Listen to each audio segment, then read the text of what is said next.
Ville.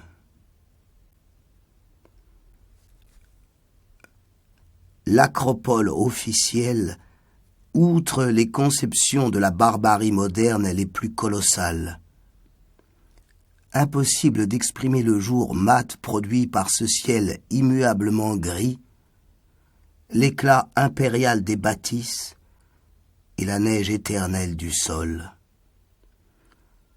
On a reproduit dans un goût d'énormité singulier toutes les merveilles classiques de l'architecture. J'assiste à des expositions de peinture dans des locaux 20 fois plus vastes qu'Hampton Court. Quelle peinture! Un Nabuchodonosor norvégien a fait construire les escaliers des ministères. Les subalternes que j'ai pu voir sont déjà plus fiers que des brahmanes, et j'ai tremblé à l'aspect des gardiens de colosses et officiers de construction. Par le groupement des bâtiments, en square, cours et terrasses fermées, on a évincé les cochers. Les parcs représentent la nature primitive, travaillée par un art superbe. Le haut quartier a des parties inexplicables. Un bras de mer, sans bateau, roule sa nappe de grésil bleu entre des quais chargés de candélabres géants. Un pont court conduit à une poterne immédiatement sous le dôme de la Sainte-Chapelle. Ce dôme est une armature d'acier artistique de 15 000 pieds de diamètre environ.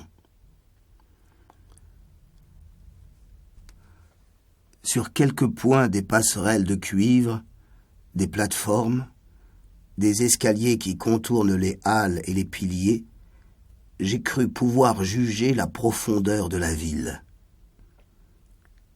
C'est le prodige dont je n'ai pu me rendre compte.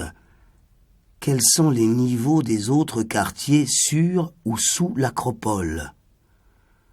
Pour l'étranger de notre temps, la reconnaissance est impossible.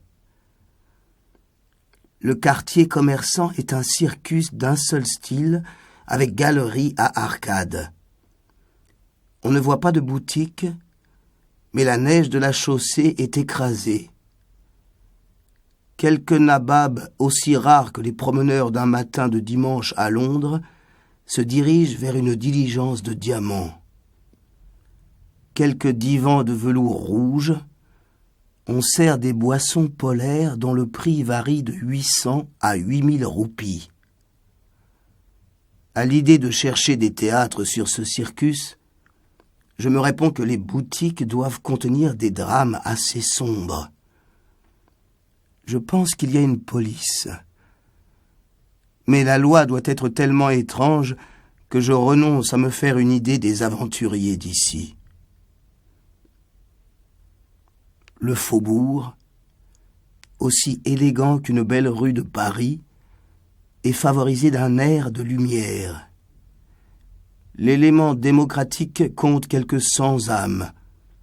Là encore, les maisons ne se suivent pas. Le faubourg se perd bizarrement dans la campagne.